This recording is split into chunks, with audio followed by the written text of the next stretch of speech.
Assalamualaikum warahmatullahi taala wabarakatuh. A'udzubillahi minasyaitonirrajim. Bismillahirrahmanirrahim.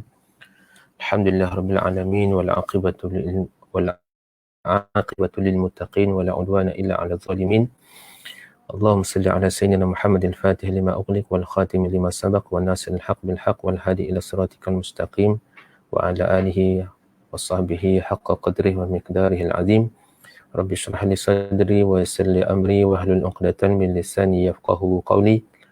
Subhanaka la ilma lana illa ma 'allamtana innaka antal alimul hakim. La haula wala quwwata illa billahil aliyyil azim. Amma ba'd. Alhamdulillah, pertama-tama kita rafakkan kesyukuran pada Allah Subhanahu taala pada malam ini dapat kita bersama-sama dalam siri Sembang Santai Muhtasar Ilmu Falak kita. Alhamdulillah Rabbil Alamin. Dan saya alu-alukan sambil fadilah para asatidzah, tuan-tuan guru, tuan-tuan, perempuan, tuan-tuan haji pun hajah, dan juga sidang penonton, sidang pendengar yang mengikuti program kita pada malam ini. Alhamdulillah, terima kasih banyak tuan-tuan yang menemani saya pada malam ini dalam siri kuliah ataupun sembang santai berdasarkan kepada buku Muhtasar Ilmu Falak kita pada malam ini, insya-Allah. Malam ni alhamdulillah tuan-tuan, kita dah berada pada pertengahan bulan Zulqa'dah ataupun Zulqa'dah. Pada malam ini kita dah ada pada malam ke-16 pada malam ke-16 Zulqa'dah bersamaan dengan 26 Jun 2021, insya-Allah. Pada malam ini terima kasih banyak kepada sahabat-sahabat Puan Siti Nur Aisyah, Zuraini Basiran, Bu Zibi, Muhammad Ustaz Amri, Ustaz Fadil Hadi. Terima kasih banyak Ustaz Khairul Anwar. Alhamdulillah pada malam ini bersama-sama dengan kita. InsyaAllah tuan-tuan, untuk kita meneruskan pengajian kita ataupun sembang santai kita dalam membicarakan tajuk yang khusus pada malam ni kita nak bincangkan adalah berkaitan dengan takwim baik tuan-tuan, takwim baik. Alhamdulillah tuan-tuan boleh dengar suara saya dengan baik. Alhamdulillah, terima kasih banyak Tuan Haji Zahri yang komited untuk bersama-sama dengan kita setiap kuliah. Alhamdulillah, terima kasih banyak tuan-tuan. InsyaAllah tuan-tuan, pada malam ini kita nak lanjutkan perbahasan kita dalam berkaitan dengan takwim. Dalam siri perbincangan kita yang lepas tuan-tuan, kita dah bincangkan berkaitan dengan kalau tuan-tuan ada buku boleh semak-semak sekejap ya, buku surat halaman 111 berkaitan dengan ta'rif takwim dari sudut bahasa, dari sudut istilah dan juga dalil. Apa yang telah kita bincangkan juga sebelum ini berkaitan dengan dalil-dalil dan sebagainya, dan juga bagaimana beberapa unsur penting dalam takwim, iaitu yang melibatkan hari, bulan dan juga tahun. Baik, jadi insyaAllah pada malam ni tuan-tuan, kita sambung pada halaman 116 kita sambung pada halaman 116. Cuma tuan-tuan, pada malam ini saya nak kongsikan terlebih dahulu pada halaman 116 ni, tajuk dia berkaitan dengan penyusunan takwim. Penyusunan takwim. Jadi pada malam ni insya-Allah tuan-tuan, kita akan cuba lihat bagaimana satu-satu takwim itu disusun. Satu-satu takwim itu disusun dan apakah contoh yang saya akan cuba highlightkan pada malam ini adalah dua sajalah yang popular, iaitu Syamsiah ataupun merujuk kepada matahari, dan satu lagi merujuk kepada Qamariyah iaitu bulan, insya-Allah. Cuma tuan-tuan, pada malam ni dia berbeza sikit pada malam-malam sebelumnya. Okey. Ayat ini ada dalam tuan-tuan dalam buku kita ni 116 ni, iaitu sebagai satu renungan dan juga asas kepada perbincangan kita pada malam ini juga. Dan ada dalam, sepatutnya kita nak bincang juga pada malam ni, tapi saya mulakan, kalau tengok dalam buku nota ni, maknanya tuan-tuan kena pergi ke bawah dulu, apa surat 116 tu. Yang atas tu nanti kita akan pergi balik. Baik. Allah Subhanahu taala berfirman, a'udzubillahi minasyaitonirrajim, wa labithu fi kahfihim 300 sinina wazdadu tis'a. Dan bermaksud tuan-tuan, petikan daripada surah Al-Kahfi ayat yang ke-25. Yang bermaksud, dan mereka telah tidur dalam gua mereka itu, iaitu dalam tempoh salasa mi'atin sinin, iaitu 300 tahun, wazdadu tis'a, dan ditambah dengan 9 tahun lagi. Baik. Tuan-tuan, ayat ini adalah satu ayat yang saya rasa semua kita pernah membacanya, terutama bila kita pada hari Jumaat kita disunatkan membaca suratul Kahfi. Dan mungkin di antara tuan-tuan Al-Hafiz, contoh Al-Fadil, tuan guru kita Fadil Ustaz Rashidi Al-Hafiz yang memang hafaz surah ini, dan mungkin tuan-tuan pun yang dah hafaz surah ini, maka tuan-tuan selalu membacanya.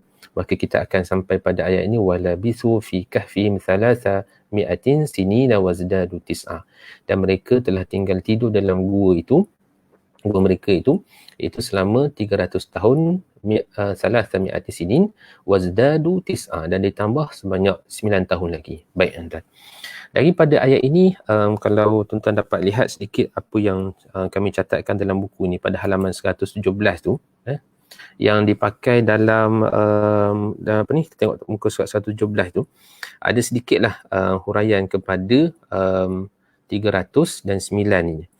Okey.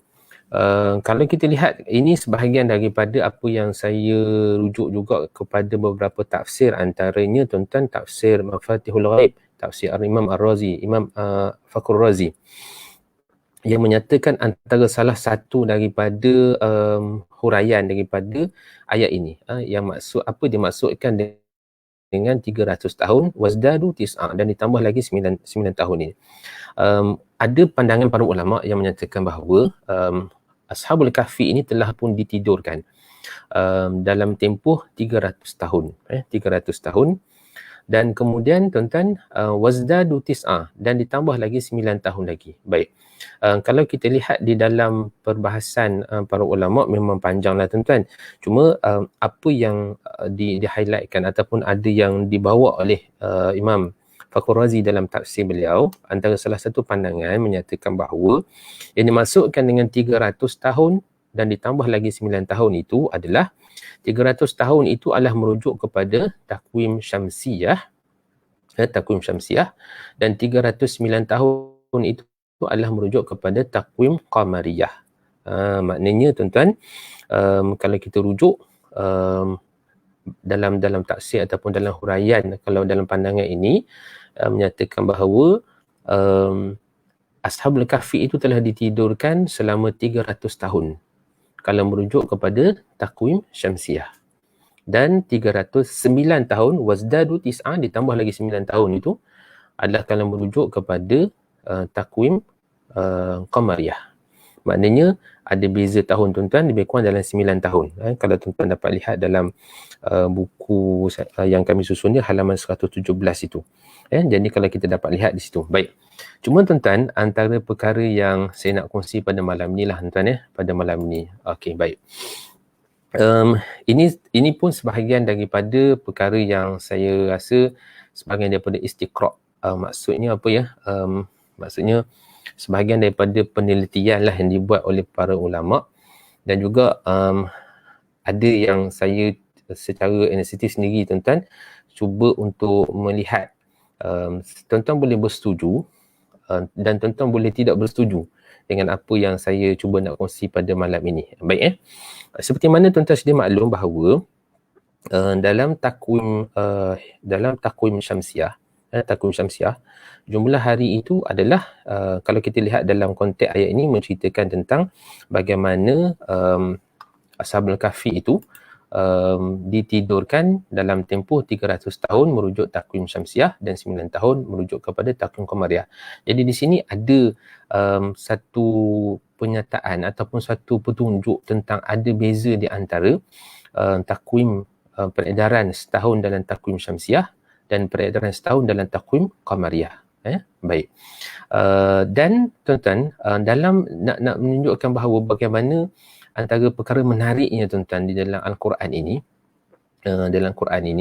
yang saya sebutkan lagi, tuan-tuan boleh setuju, boleh tak setuju. Boleh setuju, boleh tak setuju dengan apa yang saya kongsi pada malam ni. Okey. Jadi kalau kita lihat dalam takwim syamsiah,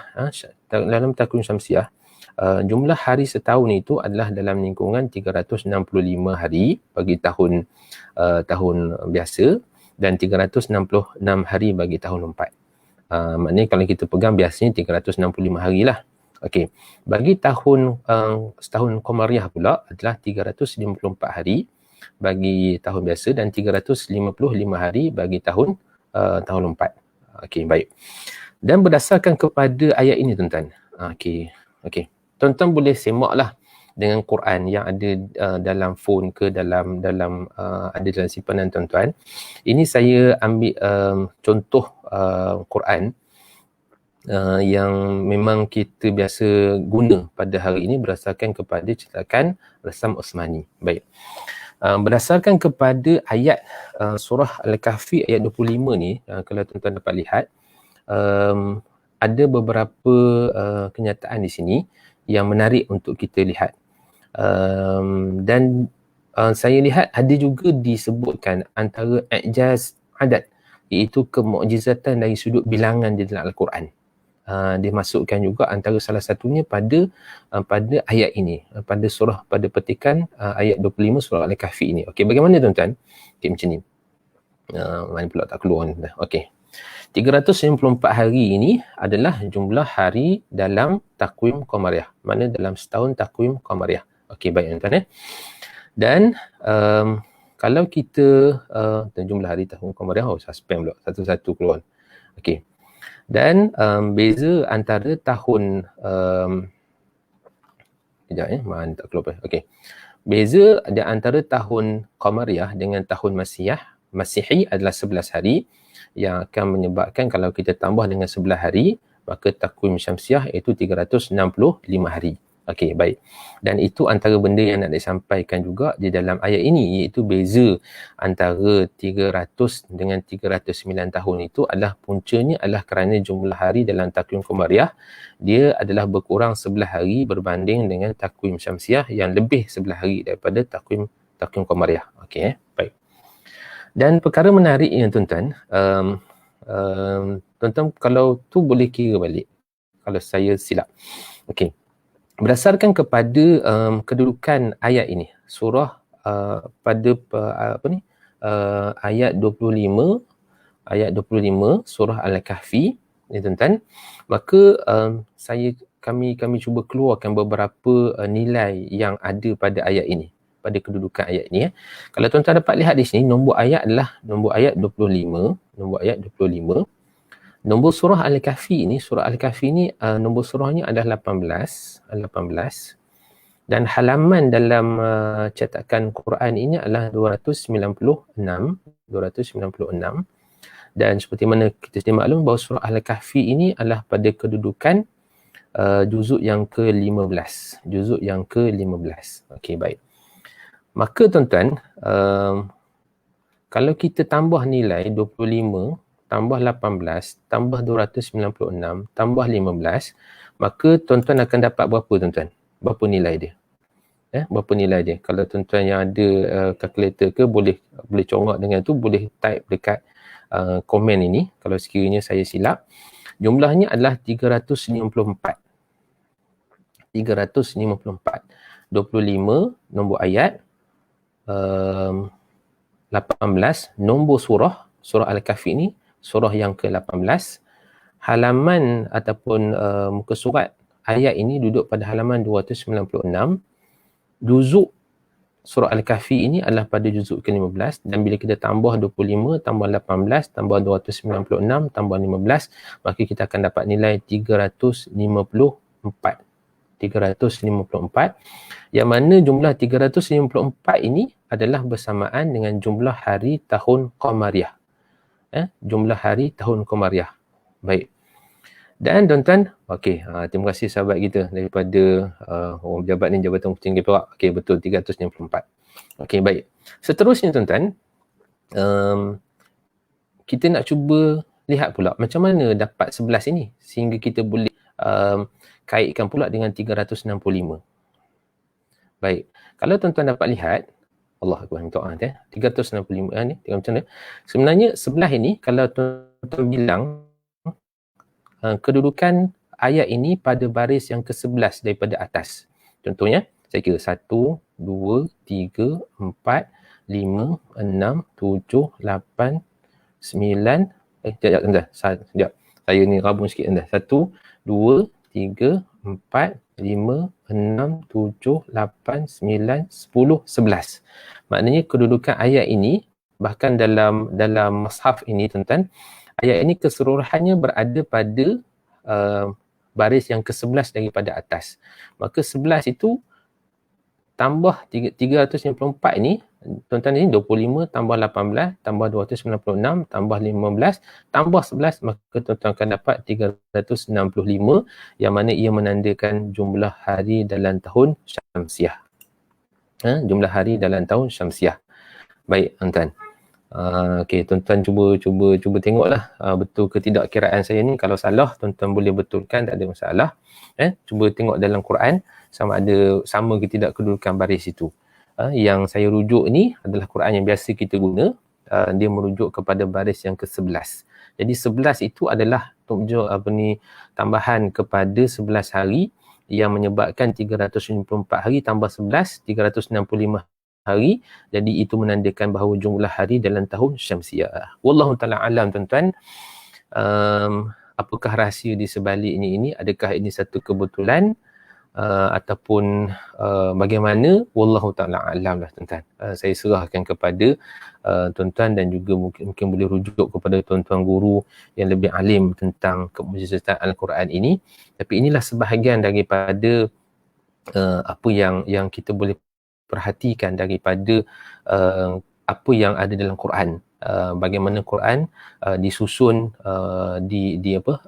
bukan sahaja dari sudut ayat itu merupakan kemujizatan, bahkan tuan-tuan dari sudut kedudukan surah, kedudukan ayat, halaman dan sebagainya, masya-Allah, dia merupakan satu kemujizatan.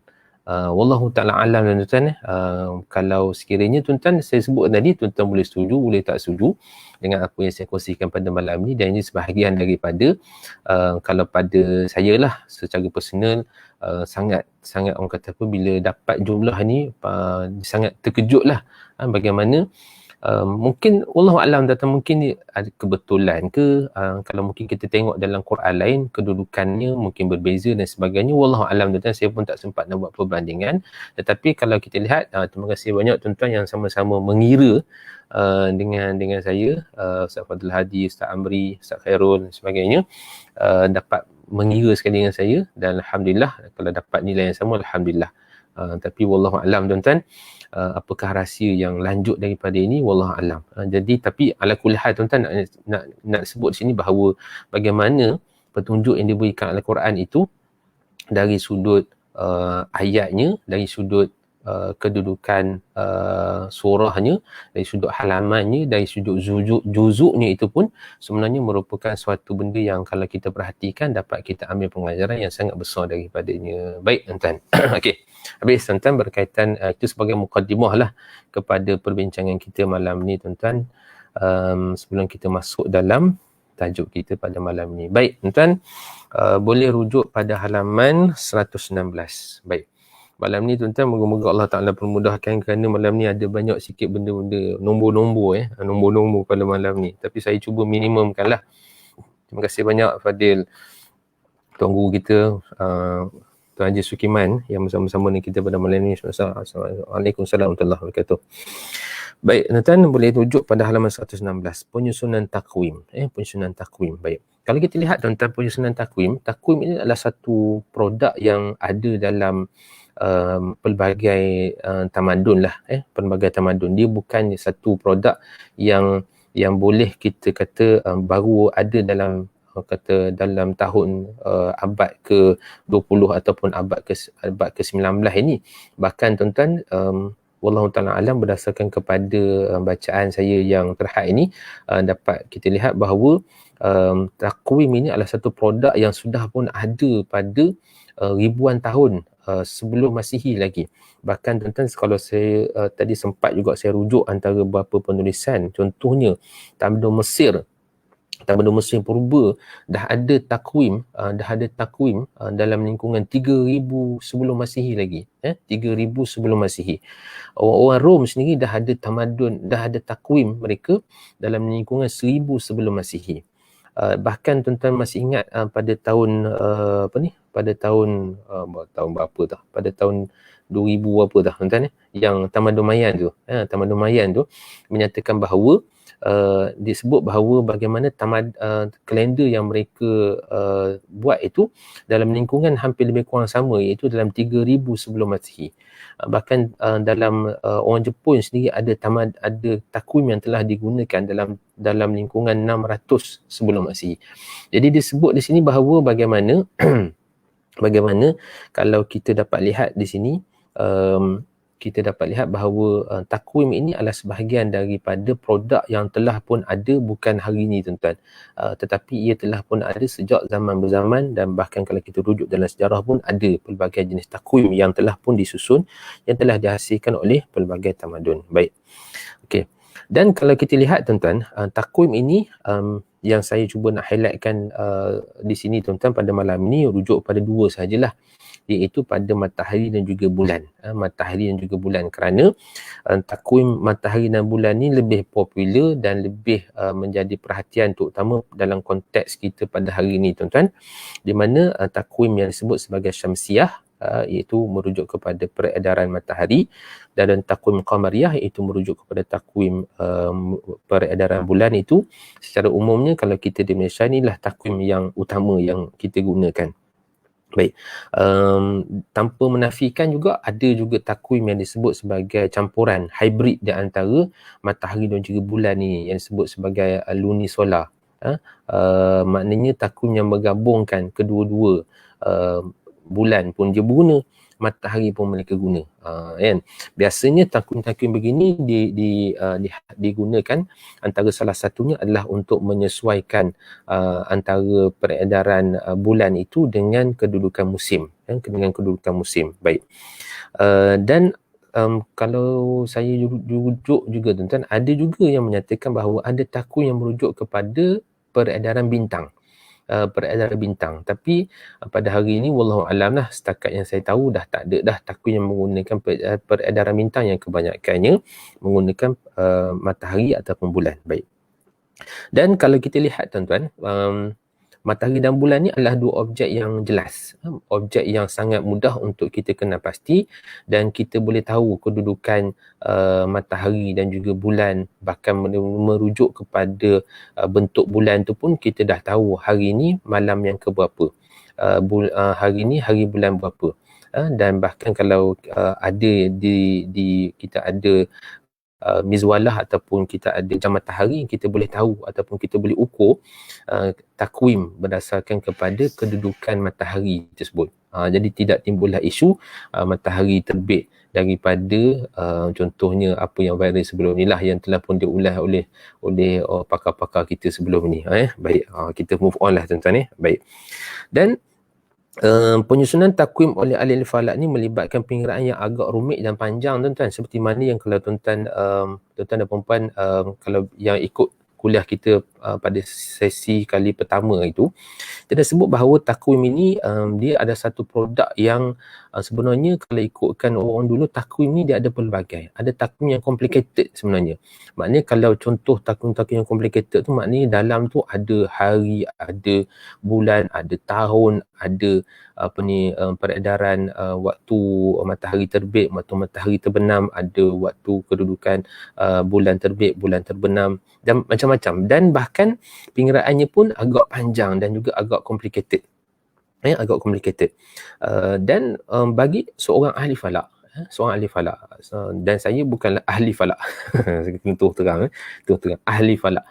Seorang ahli falak tu dia boleh menghisap ataupun menghitung dengan tepat kedudukan bulan ataupun matahari itu dalam tempoh yang panjang ataupun dalam tempoh yang pendek.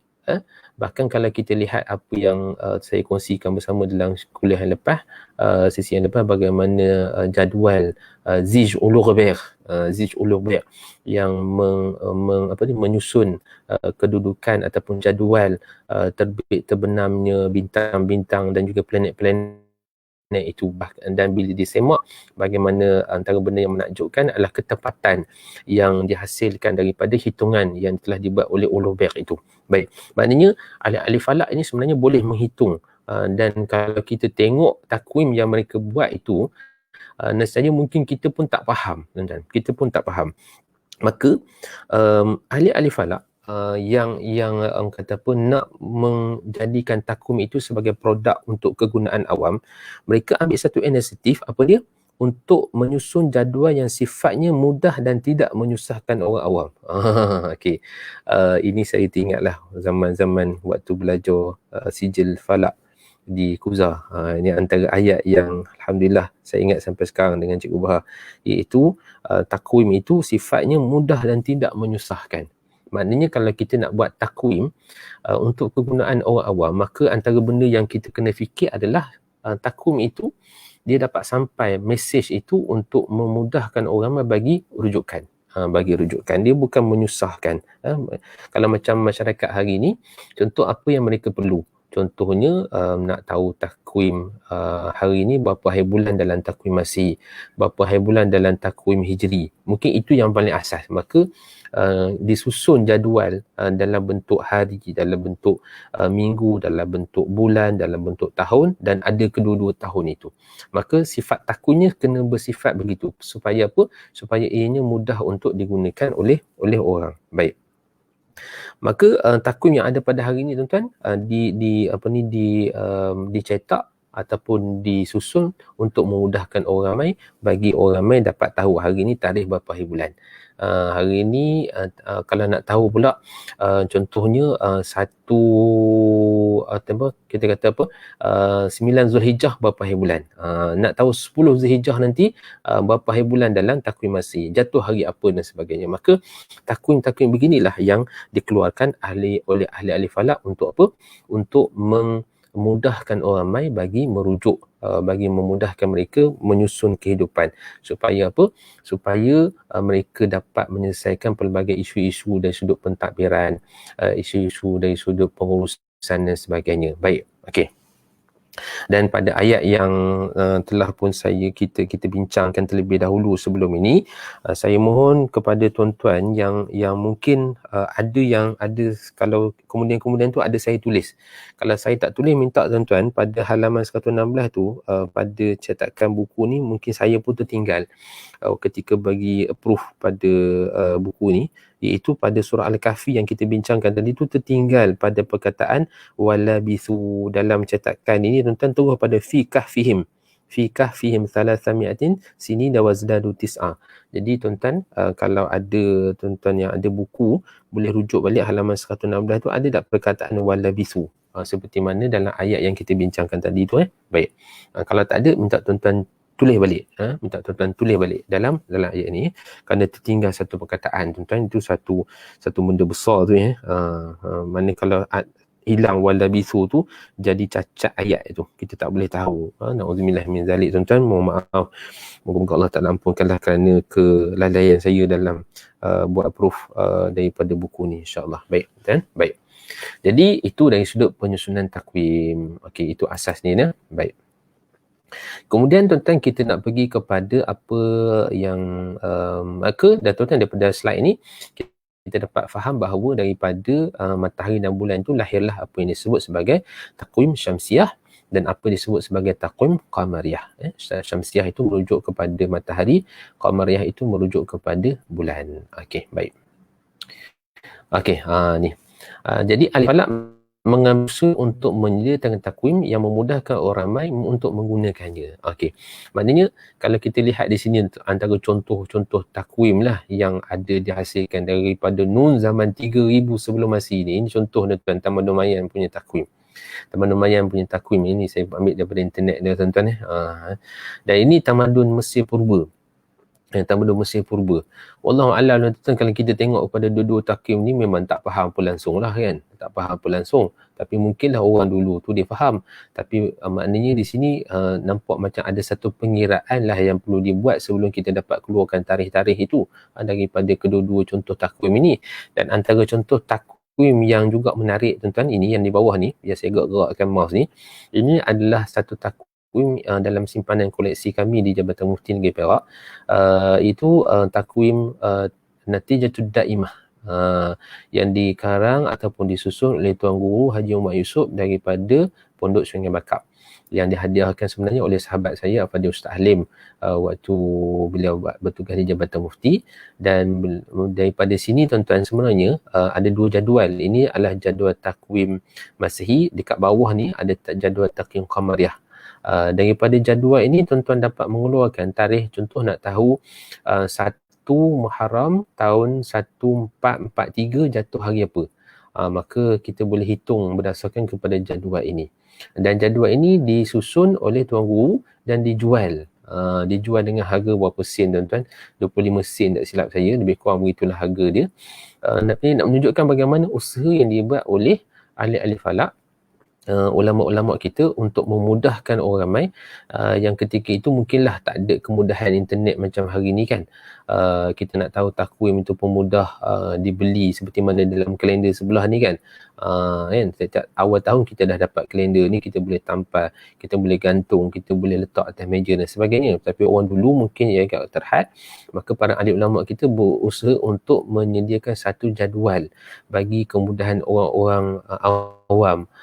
Dan jadual ini sebenarnya perlu pada hitungan, sedikit hitungan yang agak minimum lah, tapi kena belajar jugalah. Kalau tengok kepada gaya bahasa dan juga ni, mungkin kita hari ni tak faham lah, wallahualam, mungkin orang dulu faham tapi kalau sekiranya dia belajar, maka insyaAllah dia boleh keluarkan. Dan nanti penghujung kuliah kita ni tuan-tuan, insyaAllah saya akan tunjukkan sedikit kerana kami dah susun balik jadual ni. Dan insyaAllah saya akan kongsikan sikit tuan-tuan bagaimana nak mengeluarkan takwim ataupun hari bulan, ataupun nak tentukan hari berdasarkan kepada hari bulan. Okay. Dan ini takwim kita pada hari inilah, mudah kan, nak tahu 1 hari bulan, 2 hari bulan, semua dah ada dekat sini kan. Jadi mudah.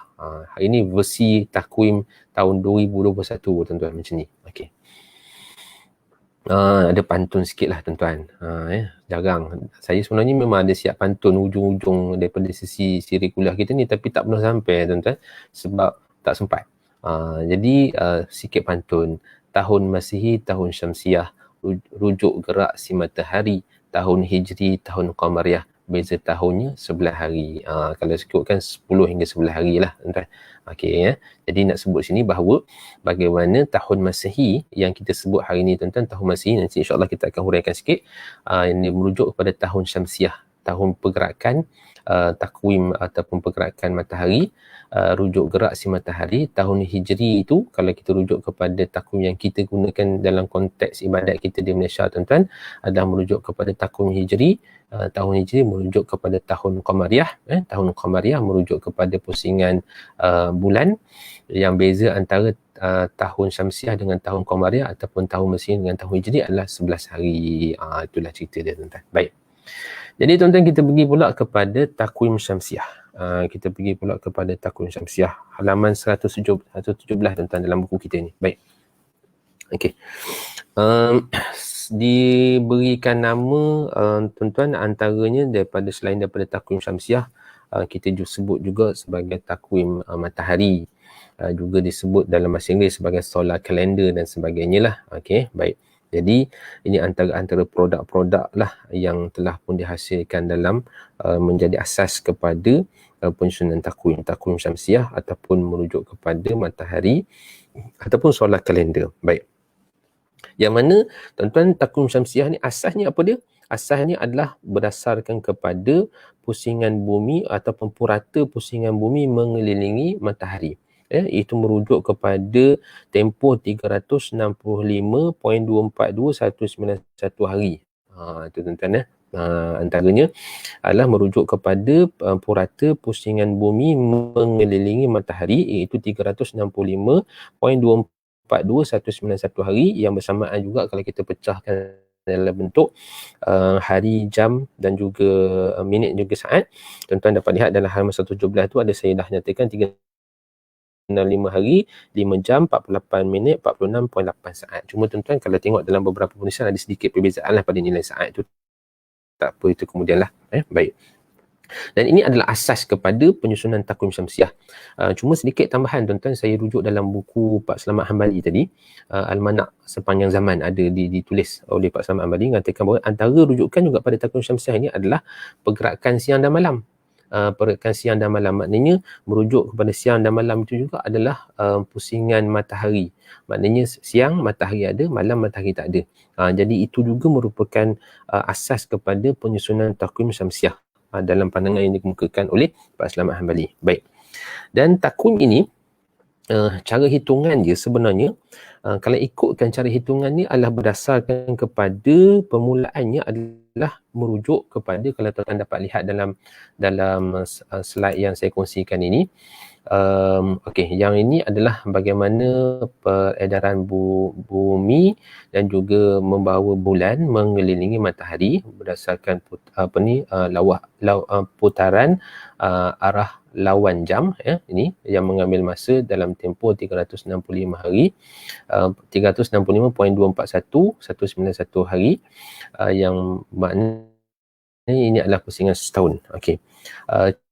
Cuma tuan-tuan kalau kita ikutkan permulaan kiraan takwim matahari ini, sepatutnya dia berdasarkan kepada kedudukan matahari. Kalau tuan-tuan tengok dalam buku ni, permulaan laluan matahari iaitu garisan ekliptik. Ekliptik ni adalah garisan satah ataupun kedudukan matahari ataupun orbit matahari disebut sebagai ekliptik. Ekliptik ini contoh macam yang saya gerak-gerakkan ni lah. Ini ialah garisan matahari ketika mana dia bersilang dengan garisan khatulistiwa bumi. Garisan khatulistiwa bumi maknanya kalau kita lihat di sini tuan-tuan, garisan khatulistiwa ni dekat sini contohnya, maka boleh bersilang di sini, dan ini ketika mana pada bulan Mac, sekitar dalam bulan 21, berapa bulan? Lebih kurang dalam 21 Mac. Ataupun ketika mana matahari ketika itu berada pada apa yang disebut sebagai buruj ataupun hamal ataupun Aries, yang kita sebut first of Aries tu kan. First of Aries ini kena confirmkan dengan Mas Joko ni.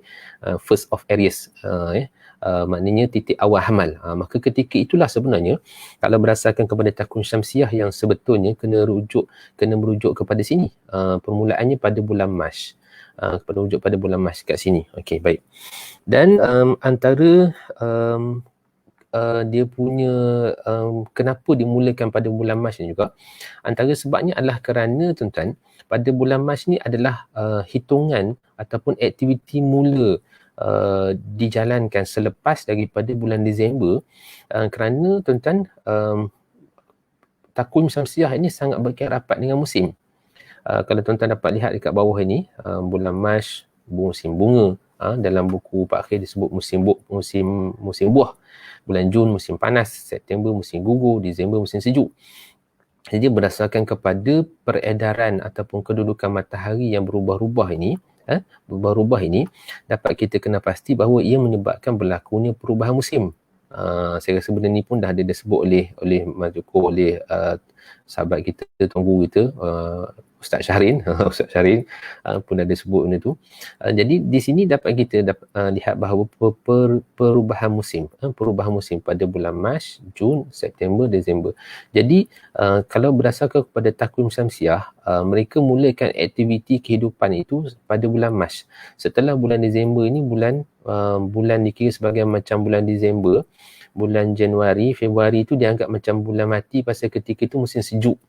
Maka bila musim sejuk ni, tanaman pun rosak. Tanaman-tanaman pun habis semuanya, tak dapat ditanam kerana musim sejuk.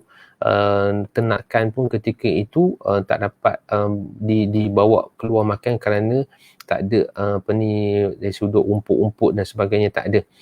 Ini kita lihat kepada bagaimana takwim ini mula digunakan lah. Jangan kita bandingkan dalam konteks pada hari ini Maknanya orang dulu yang sangat bergantung kepada perubahan musim, maka bulan Disember ini dianggap sebagai bulan Disember, bulan Januari, Februari ini dianggap sebagai bulan mati, bulan yang tak ada apa aktiviti. Bahkan mereka pun tunggu-tunggu bilalah masa datangnya musim bunga. Macam kita lah, contoh macam kita bulan Disember musim hujan. Waktu musim hujan ni tuan-tuan, nak keluar rumah pun tak boleh, nak keluar kalau main bola pun tak boleh, nak bercucuk tanam pun tak boleh. nak pergi ke laut pun tak boleh pasal musim hujan, banjir dan sebagainya, sehingga menyebabkan rosaknya tanaman, bahkan harta pun rosak. Itu sebagai contoh tuan-tuan. Maka bila datangnya bulan Mac ni, musim sejuk, musim panas, hujan tadi tu pun dah tamat, dan ketika mana bulan Mac ni datang, maka ketika itulah bunga pun mula mekar balik, tanaman pun mula mengeluarkan balik tunas-tunas dan sebagainya. Jadi kehidupan bermula pada bulan Mac. Jadi sebab itulah dari sudut takwim Syamsiah ni, asalnya mereka merujuk kepada bulan Mac, dan bulan Jun, September, Disember, dan inilah pusingannya, menyebabkan ataupun terhasillah satu pusingan yang menghasilkan satu tahun Syamsiah. Kalau gambar ni macam ni, rajah ni atas ni macam ni, kalau yang di bawah ni macam ni lah, start daripada bulan Mac. Okey, asalnya begini. Ni kita cerita pada asal dia. Dan antara kelebihan takwim Syamsiah ni juga, dia selari dengan musim. Jadi secara umumnya tuan-tuan, kalau kita lihat di sini, bagaimana ada kepentingannya juga kalau kita lihat pada takwim Syamsiah ini. Kerana takwim Syamsiah ini dia sangat berkait rapat dengan musim. Bahkan kalau kita perhatikan cuaca kita pada hari ini pun sangat berkait rapat dengan kedudukan musim. Jadi ala kulli hal tuan-tuan, maknanya takwim Syamsiah ini, walaupun secara ibadat kita menggunakan takwim Qamariah, takwim Syamsiah juga adalah satu benda yang penting yang kita kena belajar, kita kena tahu bagaimana berfungsi. Cuma tuan-tuan, mungkinlah pada hari ini kena takwim Syamsiah ini selalu kita kait ataupun hubungkan dengan takwim Masihi yang konotasinya itu sangat berkait rapat dengan agama Kristian. Jadi itu mungkin antara salah satu sebab lah kenapa sebahagian kita mungkin agak kata sensitif ataupun agak negatif bila melihat kepada takwim Masihi ataupun takwim Syamsiah ini, kerana dia mewakili lawan kepada takwim Qamariah yang kita biasa sebut juga sebagai takwim Hijri, yang merujuk kepada takwim yang kita gunakan dalam konteks ibadat. Ala kulli hal tuan-tuan, di sini kita dapat fahamlah bagaimana takwim Syamsiah ni ada kegunaan juga. Kalau tidak, bagaimana Allah Ta'ala sebutkan dalam Quran, wallazi ja'ala syamsa diya'a wal qamara nura wa qaddarahu manazil lita'lamu adadas sinina wal hisab, seperti mana ayat yang telah kita bincangkan sebelum ini tuan-tuan, pada halaman berapa dah, 113 ni kan. Bagaimana Allah Ta'ala menjadikan matahari yang sifatnya itu bersinar terang benderang, dan juga bulan itu yang bersifat bercahaya, dan Allah Ta'ala telah menetapkan manzilah-manzilah baginya lita'lamu adadas sinin, untuk kita mengetahui jumlah tahun, dan juga boleh kita hisab, boleh kita tahu kiraan masa dan sebagainya. Jadi merujuk kepada ayat ini, dan juga apa yang kita bincangkan tadi itu boleh kita fahami bahawa takwim Syamsiah ini ada fungsi dia.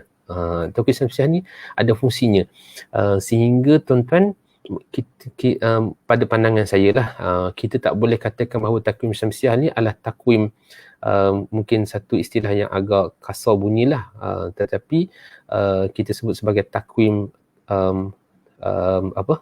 takwim orang kafir. Contoh begitulah bahasa kita kan, takwim orang kafir. Takwim Qamariah ni takwim Islam. Sebenarnya takwim Syamsiah ni pun ada fungsinya juga, tapi dari sudut yang berbeza. Takwim Qamariah ni ada fungsinya juga, tapi dari sudut yang berbeza. Ini insya-Allah kita akan cuba lihat lagi, insya-Allah. Baik. Dan berdasarkan kepada takwim Syamsiah ni juga, kita dapati pada hari ini, baru kita nak masuk ni tuan, pada hari ini takwim Syamsiah ini diwakili oleh, kalau kita kata takwim Syamsiah ni seperti mana kita sebut tadi lah, diwakili biasanya kalau kita nak tahu kedudukan matahari pada bulan Januari, Mac di mana, maka kita akan rujuk kepada takwim Masihi.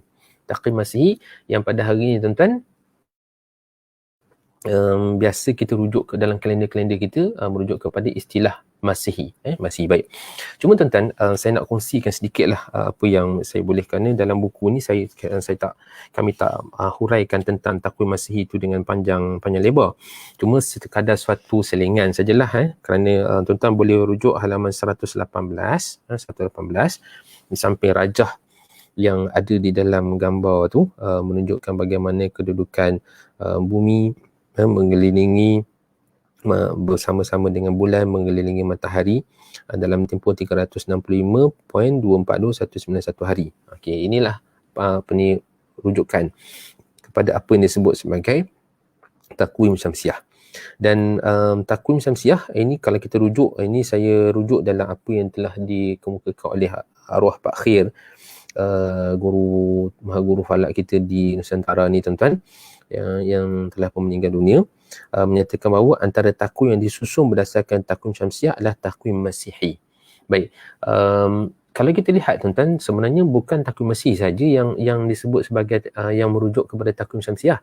Seperti mana saya sebutkan sebelum ni tadi, bahawa takwim-takwim yang digunakan oleh tamadun, contohnya tamadun Mesir Purba, juga merujuk kepada takwim syamsiah. Tamadun Maya juga merujuk kepada takwim syamsiah, dan tamadun Rom sebelum daripada ni yang kita nak bincang ni, takwim Julian pun merujuk kepada takwim syamsiah.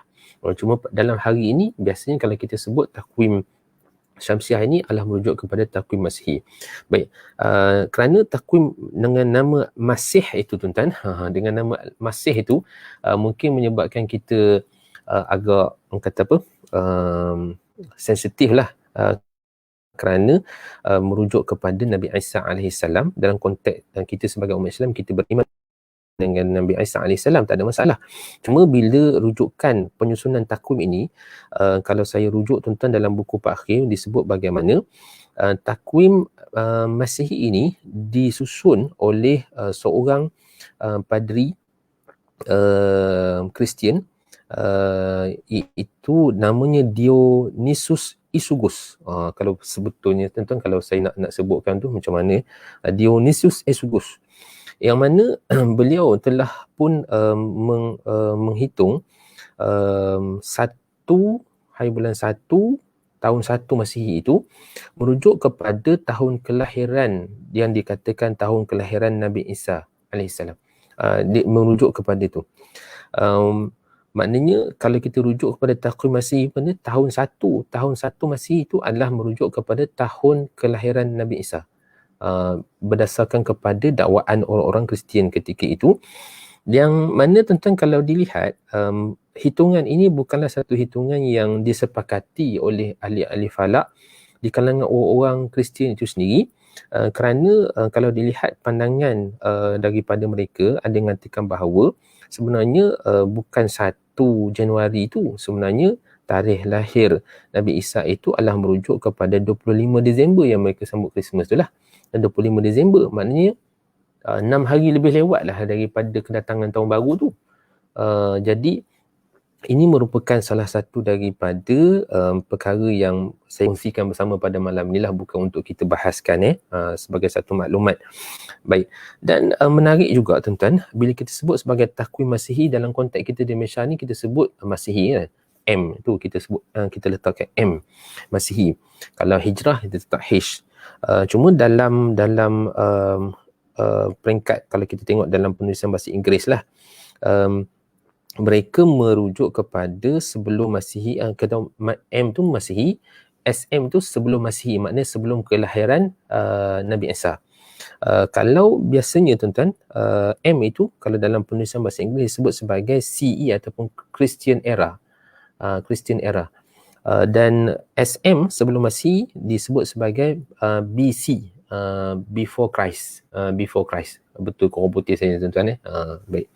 Cuma saya tertarik dalam satu buku yang ditulis oleh sahabat kita daripada Indonesia tuan-tuan, Pak Muhammad Ma'rufin Sudiboyo. Dalam bukunya itu, buku berkaitan dengan Sang Nabi pun berputar. Ini kalau tuan-tuan masih ingat buku ni, ada kita bincang dalam bab kiblat itu kan. Dia tidak menggunakan istilah BC ataupun sebelum Masihi, ataupun BC ataupun Masihi ataupun CE, Christian Era, tetapi mereka menggunakan istilah yang disebut dalam buku ni adalah STU. STU, apa dia STU? Iaitu sebelum tarikh umum. Itu S sebelum Masihi. Kalau Masihi disebut tarikh umum. Kenapa? Kerana berdasarkan pada apa yang kita sebutkan tadi lah, kerana berdasarkan kepada orang-orang Kristian sendiri menyatakan bahawa sebenarnya tarikh yang dikatakan tarikh tahun 1 Masihi itu sebenarnya bukanlah tarikh yang disepakati oleh ahli-ahli falak dalam agama Kristian itu sendiri tentang kelahiran Nabi Isa. Jadi bila kita gunakan tarikh 1 Masihi itu merujuk kepada tahun kelahiran Nabi Isa, ia adalah satu statement yang menyerukan pada pandangan penulis ini. Ini saya baca dalam nota kaki beliau. Okey, baik. Jadi itu sikit sebagai satu kata iklan lah kepada perbahasan berkaitan dengan takwim Masihi ini. Baik, dan takwim Masihi ini juga kalau kita lihat dari sudut sejarahnya, mengambil masa yang lama. Sebab itu tuan-tuan, kalau kita bincang dari sudut penggunaan takwim Qamariah kita pada hari ini kan, dari sudut penggunaan takwim Qamariah yang boleh kita gunakan bukan saja di Malaysia ataupun kalau konteks kita sebut negara Mabim ini, bahkan kalau boleh takwim Qamariah yang kata apa yang standard dapat kita gunakan bagi seluruh dunia Islam pada hari ini kan, maknanya ia merupakan satu kata apa perjuangan yang sebenarnya panjang, seperti mana kalau kita dapat lihat dalam sejarah penggunaan takwim Masihi itu yang kita dapat lihat pada hari ini diguna pakai dan boleh sampai orang kata adalah satu takwim yang begitu kemas lah dari sudut pelaksanaan ataupun penyusunannya itu. Tapi sebelum dia jadi macam ni tuan-tuan, sebelum dia jadi macam ni, yang kita dapat lihat pada hari ni tuan-tuan, yang hari ni 26 Jun tahun 2021 Masihi, sebelum adanya takwim ini, maknanya dia mengalami satu proses yang panjang sebenarnya supaya penyusunannya itu dapat adapt semua isu-isu yang sebenarnya tersembunyi di sebalik itu. Dan dia juga tak terlepas juga kalau kita lihat dari sudut sejarahnya, dari sudut politiknya juga, kerana penerimaan takwim ini juga berkait rapat, takwim Masihi ini juga berkait rapat dengan agama Kristian yang ketika itu ada sudut Katoliknya, Protestan dan sebagainya, itu saya tak apa mahir lah tuan-tuan, tapi kalau baca dalam sejarah pun ada pertentangan di antara mereka, wallahu alam tuan-tuan. Jadi nak sebut di sini bahawa bagaimana perkembangan takwim ini, ada yang kami masukkan dalam buku ni pada halaman 118 tuan-tuan, iaitu kalau lihat sebelum takwim sebelum Masihi, takwim Julian, takwim selepas Masihi, takwim Gregorian. Okey. Sebenarnya kalau kita lihat takwim Masihi pada hari ini dia mengalami beberapa fasa lah, beberapa fasa yang kalau kita boleh buat satu pengkelasan. Maknanya takwim sebelum Masihi itu adalah merujuk kepada takwim Julian yang insyaAllah kita akan bincang nanti ni. Dan takwim selepas Masihi ini adalah takwim Gregorian. Okey, baik. Jadi ini kalau kita lihat tuan-tuan, takwim Julian ini disusun pada tahun 46 sebelum Masihi. Ini pengkelasan ni kita buat supaya untuk kita mudah faham lah. Dan takwim Gregorian ini tuan-tuan disusun pada tahun 1582 Masihi.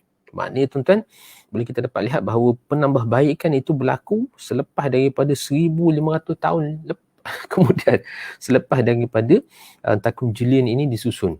Okey, baik. Okey, cuba kita tengok tuan-tuan pada takwim Julian. Allah, kita pun dah 20 ni, tak tahu dah habis ke tidak. Tak apalah, kita cuba tengok dulu kat mana kita boleh ni tuan-tuan. Okey, saya pergi kat sini takwim Julian. Okey, insyaAllah. Takwim Julian. Kalau kita lihat takwim Julian ini adalah takwim, nama Julian itu sendiri merujuk kepada seorang pembesar ataupun pemerintah Rom yang sangat terkenal lah ketika itu, Julius Caesar. Saya nak sebutnya Julius Caesar ke Julius Caesar ke pun saya tak pasti tuan-tuan nak sebut macam mana kan. Baik. Dan asal daripada takwim Julian ini sebenarnya bukan origin yang disusun oleh origin daripada Julian itu sendiri. Sebenarnya dia berasal daripada takwim Julian ini. Sebelum itu tamadun Rom tuan-tuan telah menggunakannya dan mereka telah mengambil daripada tamadun Yunani ataupun Mesir Purba ketika itu. Ambil daripada situ, asal daripada tamadun Mesir Purba dan kemudian digunakan oleh tamadun Rom, dan kemudian Julius Caesar telah melakukan istilahnya macam kata menyusun balik takwim yang digunakan ketika itu, sehingga takwim itu diletakkan ataupun disandarkan kepada nama beliau, iaitu Julian. Baik. Berdasarkan kepada seorang berdasarkan nasihat daripada seorang ahli falak Mesir namanya, ini nak sebut ni apa lagi ni, Sosigenes. Sosigenes ada belakang tu, nanti tuan-tuan kita nak bincang sikit macam mana dia susun Sosigenes. Dan menurut arwah Pak Khir dalam buku beliau Takwim Hijrah Khairiyah, saya minta sangatlah tuan-tuan kalau sekiranya tuan-tuan nak tahu tentang takwim, sejarah takwim dan sebagainya, saya minta sangatlah tuan-tuan dapat cari buku Takwim Hijrah Khairiyah ini, yang dikarang oleh tuan guru kita, dan boleh saya katakan antara buku takwim yang disusun oleh dalam bahasa Melayu oleh tuan guru kita, tuan-tuan daripada Nusantara ni, antara yang terbaik lah, yang terlengkap.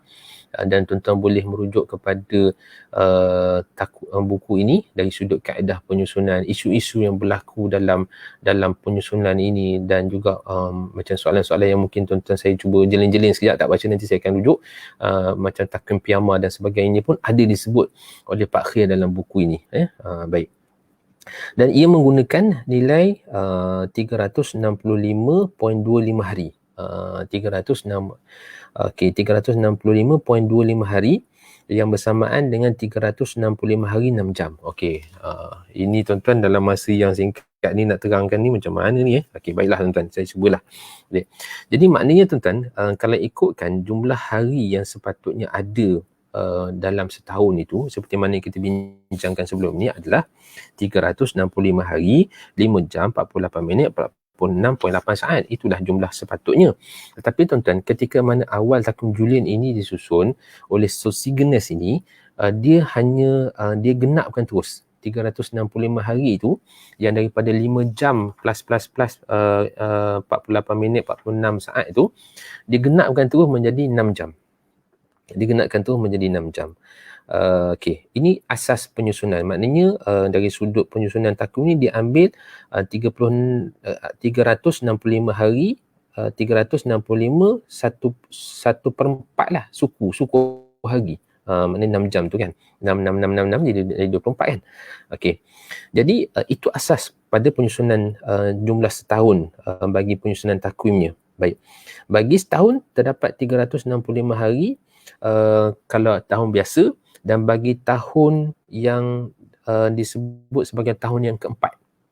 Tahun yang keempat itu akan ada 366 hari. Kenapa? Kerana 25 hari itu dikumpul pada tahun pertama, macam yang contoh saya ada nyatakan dekat bawah tu. Ada kat bawah tu tuan-tuan, 25 hari tahun pertama, tahun kedua tambah lagi 25 hari, tahun ketiga tambah lagi 25 hari, tahun keempat tambah lagi 25 hari, maka cukup 1 hari. Maka di sinilah asalnya tuan-tuan apa yang disebut sebagai tahun lompat tu. Tahun lompat tu. Jadi pada tahun pusingan tahun lompat itu adalah setiap 4 tahun sekali akan ada tahun lompat. Setiap pusingan 4 tahun tu akan ada 1 hari, akan ada 1 tahun, akan ada tahun lompat, di mana pada tahun lompat tersebut bulan Februari akan ada 29 hari, yang menyebabkan pada tahun tersebut ada 366 hari. 366 hari. Okey, baik. Sebelum itu tuan-tuan, sebelum itu, ni tak ada dalam buku ni tuan-tuan, tak ada dalam buku ni. Ini saya rujuk dalam buku lain. Sebutkan bahawa sebelum ni takwim yang digunakan oleh orang Rom tu, ada sebenarnya mereka tak ada 12 bulan seperti mana yang ada dalam takwim yang selepas ini akan dibuat oleh takwim Julian. Tetapi tuan-tuan, yang ada adalah 10 bulan saja. 10 bulan saja. Yang jumlah hari dalam setahun bagi 10 bulan itu adalah 304 hari. 304 hari. 304 hari. Okey. Jadi kemudian dalam takwim Julian ini, antara modifikasi yang mereka lakukan adalah dengan memasukkan lagi 2 bulan, iaitu bulan Januari dan juga bulan Februari, yang menyebabkan ada pertambahan lebih kurang dalam 60 hari lah. Dan lebih kurang dalam 60 hari jumlah hari yang mereka masukkan, ataupun 61 hari lebih kurang jumlah hari yang mereka masukkan, sehingga menyebabkan jumlah hari itu menjadi 365.25 hari. Okey. Dan dalam penyusunan tahun lompat tu, kalau tuan-tuan boleh rujuk dalam nota kita ni, tahun lompat dibuat 4 tahun sekali kerana mengambil kira nilai 0.25 hari yang tidak dikira dalam setahun. Baik. Kalau tuan-tuan tengok dalam dalam rajah dekat atas, jadual dekat atas ni, sini tuan-tuan, sekejap Allah, saya okey, rajah ni, jadual ni, mana kalau dalam tahun pertama tu 365.25, maknanya dalam tahun tu dia declare ada 365 hari saja. Tahun kedua pun sama juga, ada 365 hari saja, tanpa memang ambil kira 25 hari yang ada di sini. Tahun ketiga pun sama juga, mereka declare ada 365 hari juga, tanpa mereka ambil kira yang 0.25 hari ni. Minta maaf, bukan 25 hari, 0.25 hari ni. Yang bersamaan dengan 6 jam lah, lebih kurang. Dan pada tahun keempat, barulah mereka ambil nilai 0.5 hari ataupun 6 jam ni, dan mereka campurkan daripada tahun pertama, tahun kedua, tahun ketiga, tahun keempat. Maka di sini tuan-tuan akan cukuplah 24 jam dan akan bersamaan dengan 1 hari. Akan bersamaan dengan 1 hari. Maka tahun lompat itu akan ada pada tahun yang keempat ni. Tahun lompat itu akan ada pada tahun keempat ni. Maknanya tahun 1, 2, 3 ni jumlah hari ni adalah 365 hari saja. Pada tahun keempat ni barulah ada 366 hari. Okey, itu maksudnya tuan-tuan. Okey, insya-Allah. Semoga Allah Taala memudahkanlah apa yang saya boleh kongsikan. Baik. Lebihan 1 hari, jadi dari sudut pengiraan mudah dia tuan-tuan, berdasarkan kepada takum Julian ini, untuk kita mengetahui tahun lompat itu dengan kita bahagikan dengan 4 lah. Contoh macam ni tuan-tuan, kita bahagikan 2013, bahagikan dengan 4, maka kalau ada nilai baki dekat belakang tu, maka ini bukan tahun lompat. Ini maknanya jumlah tahun ni adalah jumlah hari dalam tahun 2013 ni adalah 365 hari saja. 2013 sama, 2014 sama, 2015 pun sama. Dia tahun biasa. Ataupun disebut sebagai common year, ataupun dalam bahasa Arab disebut sebagai sanah ataupun basitah, baik, basitah. Dan tahun lompat ni tuan-tuan, ataupun disebutkan leap year ataupun tahun kabisah ini, bila kita bahagikan, contoh 2016 ni bahagikan dengan 4, maka kita dapat nilai genap tanpa ada baki, maka ini adalah tahun lompat ataupun leap year ataupun tahun kabisah. Ini antara formula asas bagaimana nak mendapatkan tahun lompat ataupun bukan tahun lompat. Jadi ini adalah kaedah yang disusun oleh dalam takwim Julian, bagaimana penyusunan takwim mereka, kerana pada setiap tahun itu ada 365.25 hari. Maka untuk mengambil ialah dari sudut takwim tuan-tuan, tak boleh kita kata, kalau kita kata 365 hari, hari yang ke 366 itu ada tengah je hari, tak boleh buat kita kata gitu kan. tak munasabah pula kan. Kita sebut tadi bahawa takwim itu satu benda yang praktikal dan mudah untuk digunakan. Akan kita kata okey, hari ni ada maknanya setengah hari ni, tahun-tahun, contoh tahun 2021 ni setakat tengah hari saja, dah masuk pukul 1 kan, kita dah masuk tahun 2021. Dia tak boleh begitu pula. 2022 contohnya, dia tak praktikal. Jadi tuan-tuan, maka lebihan 0.25 hari tu ataupun lebihan 6 jam itu dikumpul, maka bila cukup jadi 24 jam, maka diletakkan pada tahun yang keempat. Baik tuan-tuan. Okey. Saya rasa saya berhenti setakat tu dulu pada halaman 119, pada 119, dan nanti insya-Allah saya sambung baliklah pada tahun ni pula. Pada ni kerana ada benda yang saya nak kongsikan bersama tuan-tuan dari sudut bagaimana penyusunan bulan-bulan ni yang menarik juga untuk kita kongsikan bersama insya-Allah nanti Baik. Dan saya cuba meraihkan apa soalan-soalan ataupun pandangan para sahabat-sahabat kita yang ada di sini tuan-tuan. Ustaz Fadul Hadi, ejaan nama-nama bulan Islam yang guna pakaian bagi urusan rahmi mohon pencerahan. Ni dah disebutkan, dah ditolong jawab ni oleh sahabat kita, urustia kita, Muharram, Safar, Rabiul Awal. Cuma sedikitlah apa yang saya boleh sebutkan, bahawa mungkin dari sudut kalau kita nak menggunakan ejaan ataupun nama dalam bulan-bulan Islam itu berdasarkan kepada bahasa Arab itu sendiri, memang ejaan dan sebutannya itu memang kena rujuklah kepada gaya sebutan ataupun ejaan dalam bahasa Arab itu. Nama seperti contoh macam yang dikongsikan di sini. Contohnya kalau kita menyebut biasanya Jamadil Awal, sedangkan dari sudut bahasa Arab ataupun yang dari sudut istilah yang tepatnya dalam bahasa Arab Jumadal Awal, Jumadal Awal dan sebagainya lah. Okey, itu sebagai contoh. Cuma apa yang saya faham juga bahawa istilah nama-nama bulan ini juga telah diterima dalam bahasa Melayu. Jadi ejaannya telah pun dimelayukan dan disesuaikan dengan sebutan orang Melayu. Jadi Jumadal Awal itu telah ditukar menjadi Jamadil Awal. Contoh begitu. Wallahu alam lah. Tuan, itu respon ringkas saya. Dan nak tengok sikit lagi sahabat-sahabat kita, apa kata Ustaz, ayat 25 juga boleh dikaitkan dengan ayat 19 surah yang sama. Masya-Allah tuan ni mungkinlah Tuan Haji Sukiman kongsikan pada ayat 25 yang kita kongsikan surah Al-Kahfi tadi, boleh kita gunakan pada ayat yang ke-19 dalam surah Al-Kahfi tadi. Saya pun tak pasti bagaimana ayatnya itu. InsyaAllah tuan-tuan, ini mungkin boleh kita tengok nantilah pada ayat ke-19 tadi. Alhamdulillah, terima kasih Tuan Haji Sukiman perkongsian.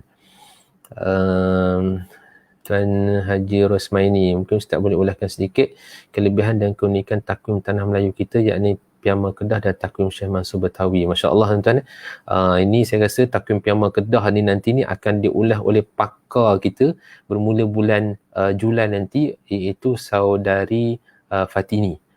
Dia memang pakar dalam bidang takwim Piama ni ataupun Pema ni, sebutan ni Piama, Pema dan sebagainya pun saya pun terang saya kata buat takwim Piama ni pun saya rujuk kepada saudari Fatini. Untuk lebih kata, cuma ia adalah antara salah satu daripada warisan daripada bagaimana masyarakat Melayu kita menggunakan takwim ini untuk kegunaan pertanian yang ada dalam takwim negeri Kedah sahaja yang saya tahulah, dalam takwim negeri Kedah yang sekarang ni dihitung oleh Tuan Haji Majid. Dalam konteks kita di Malaysia tuan, yang saya tahu takwim Piama ni hanya ada dicetak sekarang ni dalam takwim negeri Kedah saja, dan dia sesuai untuk negeri Kedah saja dan dia tidak sesuai untuk negeri-negeri lain. Itu komen ringkas saja. Dan takwim Syekh Mansur Betawi ni tuan-tuan, ini satu takwim yang sangat hebat. Dan saya nak minta tuan-tuan beli buku berkaitan dengan takwim Syekh Mansur Betawi ni yang telah dihasilkan oleh sahabat kita, iaitu saudara Azam Maknu, yang telah menghasilkan buku ni dicetak di Indonesia tuan-tuan, dihasilkan bersama dengan beberapa penulis daripada Indonesia. Tuan-tuan tolong beli, harga ni lebih kurang murah berbanding dengan penyelidikan yang mereka buat, usaha yang mereka telah buat untuk mengkaji tentang ni. Jangan fikir pasal harga lah, tuan-tuan beli dulu dan kemudian baca. Terima kasih banyak Encik Rosmani. Takwim Syekh Mansur Betawi ni satu takwim yang sangat hebat, tuan-tuan boleh rujuk. Kalau dalam penyelidikan yang kami buat merujuk kepada kitab takwim Sulam An-Nayyiraini, iaitu bagaimana untuk mengeluarkan tarikh awal bulan dari sudut takwim Qamariah, dan juga untuk kita menghisap bagaimana kita nak tahu bagaimana kedudukan gerhana. Kitab Sulam An-Nayyiraini, satu kitab yang sangat menarik yang digunakan secara meluas di Indonesia. Saudara Hakir Raji, apa pandangan Ustaz tentang pandangan yang mengatakan bahawa menggunakan takwim matahari adalah bersalah dengan fitrah pengeraan masa waktu yang Allah tetapkan bagi manusia, kerana Allah telah beriman supaya menggunakan bulan cara mengukur masa waktu surah Al-Baqarah 286. Okey, wallahu taala alam tuan-tuan, seperti mana yang saya rujuk apa yang saya sebutkan tadi, bahawa Allah Taala menyebutkan matahari dan bulan ni adalah sumber untuk kita menyusun takwim.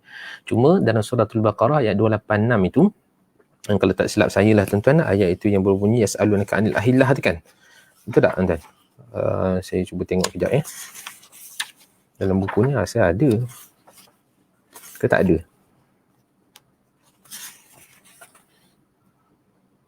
Bukan itu surah Al-Baqarah 189 tu tuan-tuan.